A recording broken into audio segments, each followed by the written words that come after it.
Hello दोस्तों, नमस्कार। एक बार फिर से आप सभी का स्वागत है, हार्दिक अभिनंदन है आपके अपने ही यूट्यूब चैनल पर। जैसा कि आपको पता है कि इंडियन पॉलिटी की रामबाण सीरीज चली हुई है और इसी सीरीज के अंदर कुछ पार्ट्स हमने ऑलरेडी चैनल के ऊपर अपलोड कर दिए हैं, जिसके अंदर हमने इंडियन कॉन्स्टिट्यूशन के बैकग्राउंड की बातें की हैं और मेकिंग ऑफ इंडियन कॉन्स्टिट्यूशन की बात की है।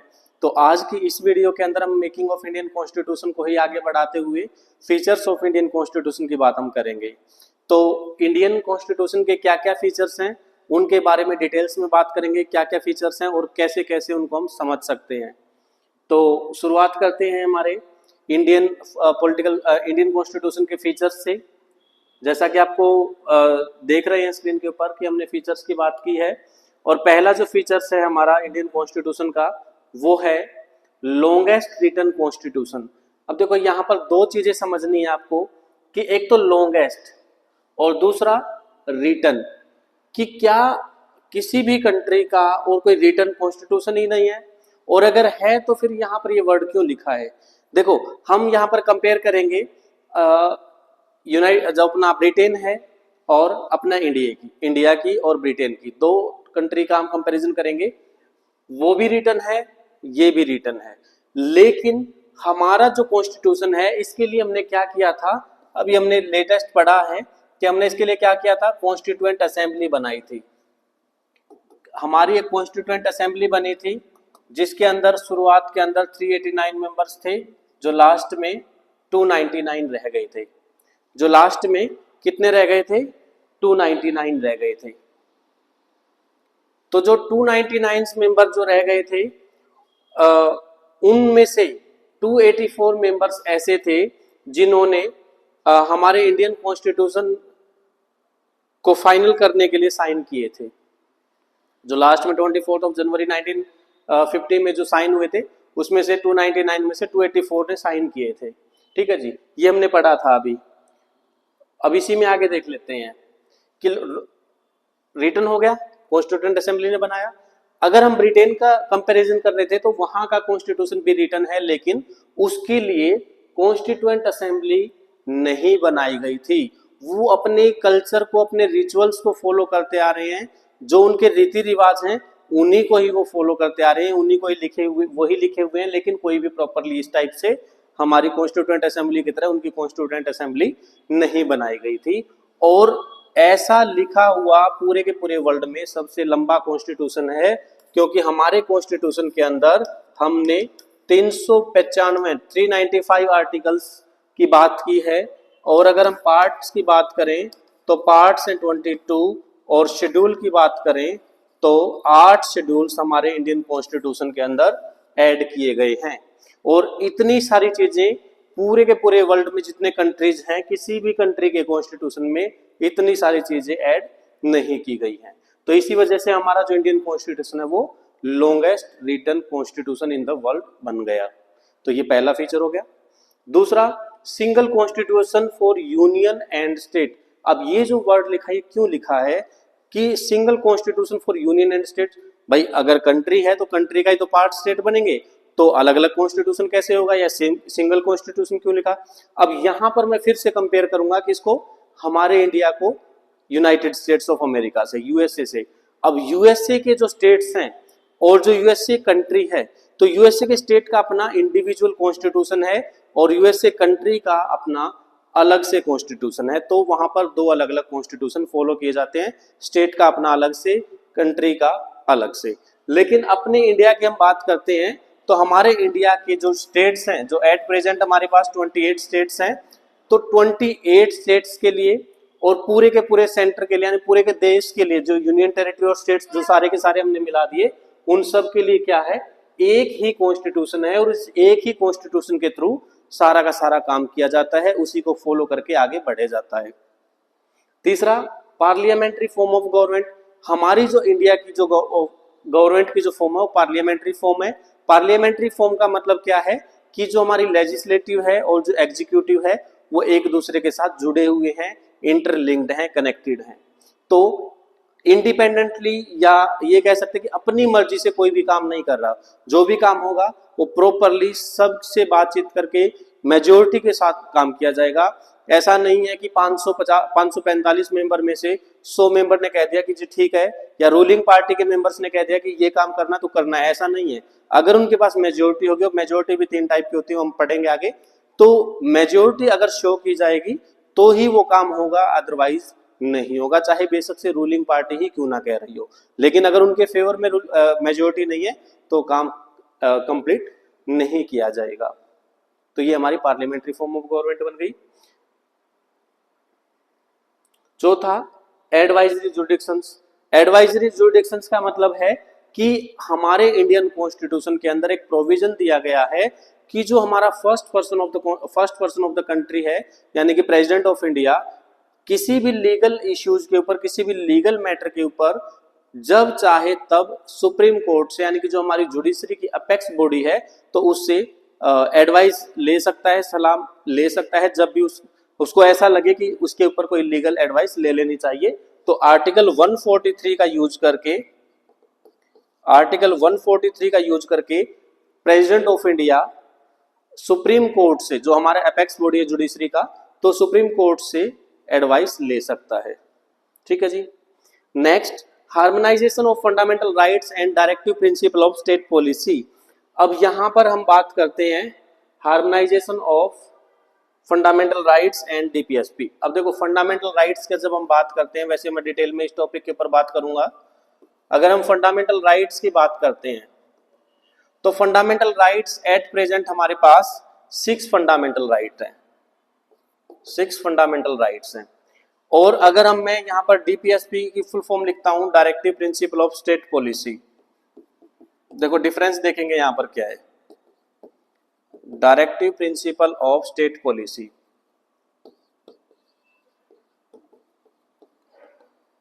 क्या डिफरेंस है? फंडामेंटल राइट का अगर अबोलिशन किया जाता है तो हम इसके लिए कहां पर जा सकते हैं? कोर्ट के अंदर जा सकते हैं।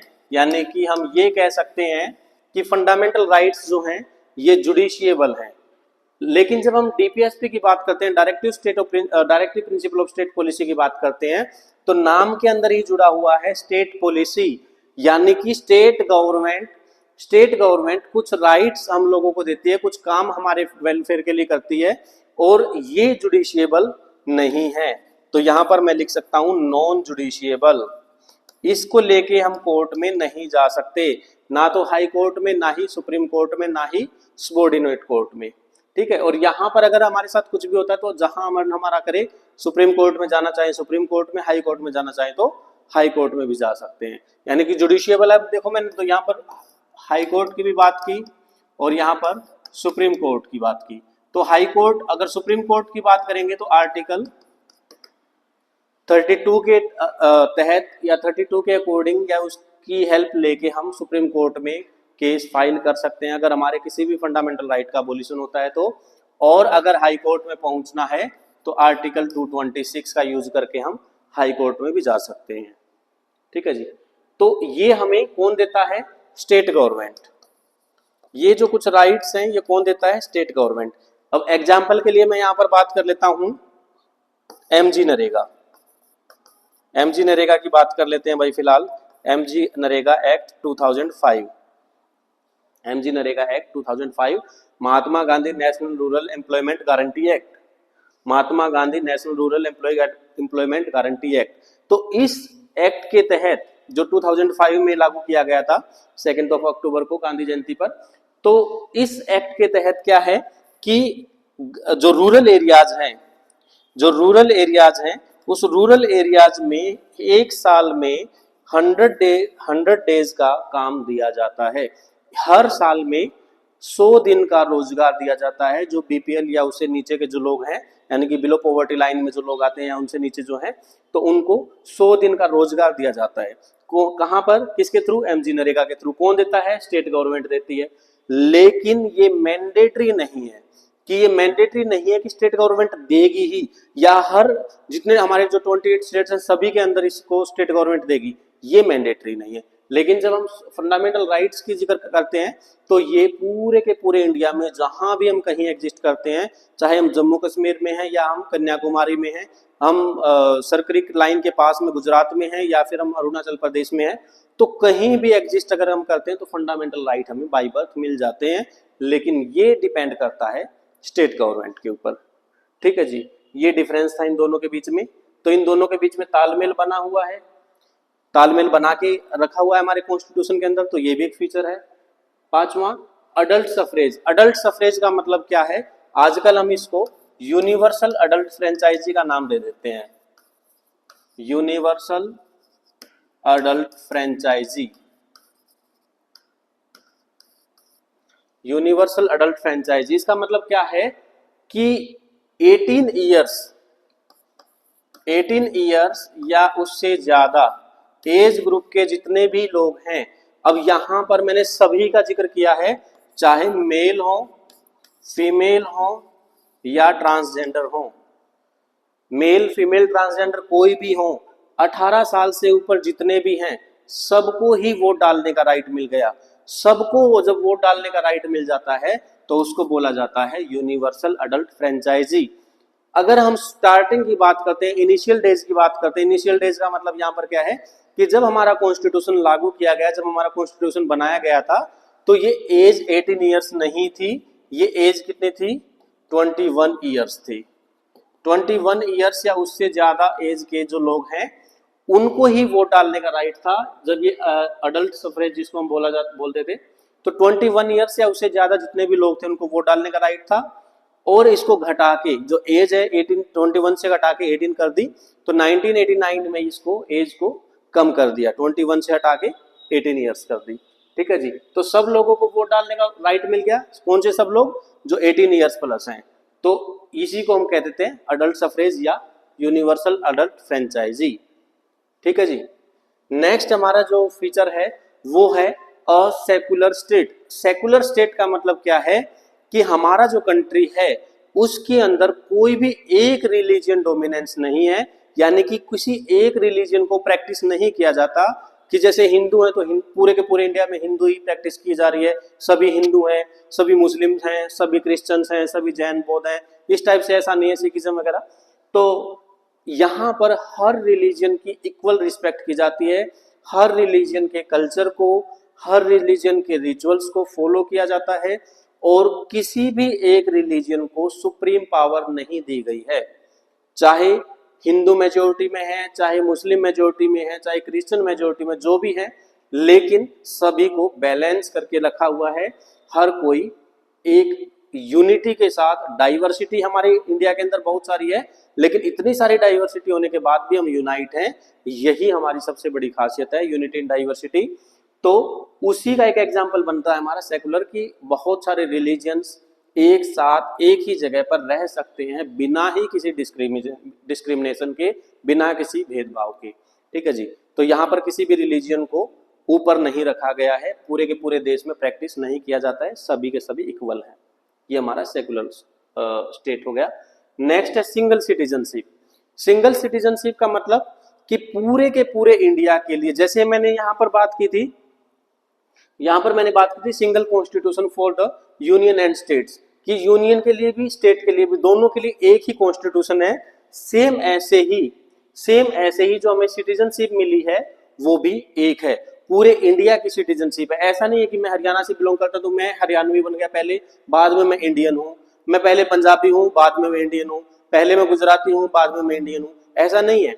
यहाँ पर सिंगल सिटीजनशिप का मतलब है कि हम सब इंडिया में जितने भी लोग रहते हैं, इंडिया की सिटीजनशिप जिनके पास है, जो इंडिया के अंदर या तो बाई बर्थ है या फिर डॉक्यूमेंटेशन के बाद वो इंडिया की सिटीजनशिप उनको मिली है, तो उनको सबको सिंगल सिटीजनशिप मिली है। सिंगल सिटीजन का मतलब यहाँ पर कि किसी भी स्टेट की अलग से सिटीजनशिप आपको नहीं लेनी, कि हरियाणा से तो हरियाणा की सिटीजनशिप लो पहले, बाद में इंडियन बनोगे, ऐसा नहीं है। अब यहाँ मैं कंपेयर, ये चीज मैं बार बार क्यों बोल रहा हूँ, क्योंकि मैं कंपेयर कर रहा हूँ यूनाइटेड स्टेट्स ऑफ अमेरिका से। तो वहां पर क्या है, वहां पर जैसे अलग अलग जो स्टेट्स हैं, मान के चलो न्यूयॉर्क की मैं बात कर लेता हूँ, तो न्यूयॉर्क जो है वो एक अलग स्टेट है, तो आपको न्यूयॉर्क की अलग से सिटीजनशिप मिलेगी। यूनाइटेड स्टेट ऑफ अमेरिका ये पूरा कंट्री है, तो उसकी सिटीजनशिप आपको अलग से मिलेगी, यानी कि डुअल सिटीजनशिप है वहां पर, स्टेट की अपनी अलग है तो कंट्री की अपनी अलग है। इंडिया की जब हम बात करते हैं तो इंडिया के अंदर एक ही सिटीजनशिप है पूरे के पूरे कंट्री के लिए, जो 28 स्टेट्स हैं और 8 यूनियन टेरिटरी हैं, सभी के सभी मिलकर हमारी एक सिटीजनशिप चलेगी। मैं हरियाणा का हूं तो मैं कहीं भी जाके घूम फिर सकता हूं, रह सकता हूं, मुझे अपनी आइडेंटिटी या अपनी सिटीजनशिप बताने की जरूरत नहीं है। मैं इंडियन हूं तो इंडियन हूं, चाहे मैं हरियाणा से हूं, पंजाब, राजस्थान, जहां से भी हूं, तो ये सिटीजनशिप हमारी चलेगी। नेक्स्ट है separation of power. Separation of power का मतलब है कि जो पावर है, पावर का मतलब जो पॉलिटिकल पावर में यहाँ पर यूज कर सकता हूँ वर्ड, तो जो पावर है वो डिस्ट्रीब्यूट की गई है, जो पावर है वो डिस्ट्रीब्यूट की गई है किसके बीच में, among the different organs of the government, among the different organs of the government. और अगर मैं यहाँ पर ऑर्गन्स की बात करूं, इंडियन गवर्नमेंट के ऑर्गन्स की मैं बात करूं, तो इंडियन गवर्नमेंट के 3 ऑर्गन्स हैं, और 3 कौन कौन से, एग्जीक्यूटिव, पहला एग्जीक्यूटिव, दूसरा लेजिस्लेटिव, तो तीसरा जुडिशरी। एग्जीक्यूटिव, लेजिस्लेटिव, जुडिशरी, ये 3 हमारे इंडियन गवर्नमेंट के ऑर्गन्स हैं, तो इनके बीच में पावर को शेयर किया गया है, तो यही है हमारा सेपरेशन ऑफ पावर। अब इसको और मैं फर्दर क्लासिफाई करता हूं, तो पावर को डिवाइड किया जाता है, डिस्ट्रीब्यूट किया जाता है 2 तरीके से, हॉरिजॉन्टली और वर्टिकली। जब हम हॉरिजॉन्टली बात करते हैं तो हॉरिजॉन्टली हमने एग्जीक्यूटिव, लेजिस्लेटिव, जुडिशरी इनके अंदर शेयर किया। जब हम वर्टिकली की बात करते हैं तो स्टेट लिस्ट, जो हमारी स्टेट सेंट्रल गवर्नमेंट है, सेंट्रल गवर्नमेंट, स्टेट गवर्नमेंट और लोकल गवर्नमेंट, ये हमने पावर को वर्टिकली डिवाइड कर दिया, तो ये हमारा सेपरेशन ऑफ पावर हो गया। नेक्स्ट है rigid and flexible. Next and last हमारा जो फीचर है इंडियन कॉन्स्टिट्यूशन का, वो है रिजिड एंड फ्लेक्सिबल। रिजिड का मतलब कठोर है, फ्लेक्सिबल का मतलब लचीला है। जब हम चाहें, हमारी सोसाइटी के नीड के अकॉर्डिंग जब हम चाहें तब हमारे कॉन्स्टिट्यूशन के अंदर चेंज कर सकते हैं, लेकिन इतना भी आसान नहीं है। फ्लेक्सिबल का मतलब जब चाहें तब, रिजिड का मतलब कि इतना भी आसान नहीं है भाई। पहले हमें पार्लियामेंट के अंदर बिल को इंट्रोड्यूस करना पड़ेगा, फिर अलग अलग हाउसेज के अंदर मेजोरिटी के साथ वो बिल को पास करना पड़ेगा, उसके बाद प्रेसिडेंट ऑफ इंडिया के कंसेंट उसके ऊपर चाहिए, तब जाके वो बिल पास होके एक्ट बनेगा, और तब जाके वो हम लोगों तक मिलेगा, एक लॉ बन जाएगा। ठीक है जी, तो टफ हो गया, काफी मैटर हमारा टफ हो गया। इजी इसलिए है कि जब हम चाहें अपनी नीड्स को, अपनी सोसाइटी की नीड्स को इंट्रोड्यूस कर सकते हैं पार्लियामेंट के अंदर कि ऐसी ऐसी कुछ जरूरत फिलहाल है, तो हमारे कॉन्स्टिट्यूशन के अंदर ये चीज ऐड कर देनी चाहिए। तो उसके लिए हम अमेंडमेंट करते हैं। अमेंडमेंट का मतलब change in the Indian constitution, कि कॉन्स्टिट्यूशन के अंदर या तो कोई नई चीज को ऐड करना या पुरानी चीज को निकाल देना, उसके लिए अमेंडमेंट किया जाता है। तो हमारा कॉन्स्टिट्यूशन कैसा है, रिजिड भी है और फ्लेक्सिबल भी है। तो ये कुछ फीचर्स थे हमारे इंडियन कॉन्स्टिट्यूशन के, और यहां से क्वेश्चन आ सकता है आपके एग्जाम में, फाइनल एग्जाम में। तो ये जो मैंने 9 फीचर्स की मैंने बात की, longest written constitution, single constitution for union and states, parliamentary form of government, advisory jurisdictions, harmonisation of fundamental rights and DPSP, और उसके बाद अडल्ट सफरेज जिसको यूनिवर्सल अडल्ट फ्रेंचाइजी का नाम दिया, secular state, single citizenship, separation of power, rigid and flexible constitution. ये सारे की सारी चीजें हमारे फीचर्स हैं इंडियन कॉन्स्टिट्यूशन के। आई होप कि आपको ये सारी की सारी चीजें समझ में आ गई होगी। अगर आपको कोई भी इनमें से डाउट है तो आप कमेंट सेक्शन में जरूर बताना। आपके जो भी डाउट्स होंगे उनको हम नेक्स्ट वीडियो के अंदर, बहुत जल्दी जो नेक्स्ट वीडियो आने वाली है उस वीडियो के अंदर आपके डाउट्स को कवर किया जाएगा। तो वीडियो आपको कैसी लगी, वीडियो देखने के बाद आप कमेंट करके जरूर बताना। अगर आपको वीडियो अच्छी लगी है तो लाइक जरूर करना, चैनल को अपने दोस्तों के साथ शेयर करना, और ज़्यादा से ज़्यादा सब्सक्राइब करना। बहुत जल्दी आप लोगों से फिर मुलाकात होगी, तब तक ऑल द वेरी बेस्ट।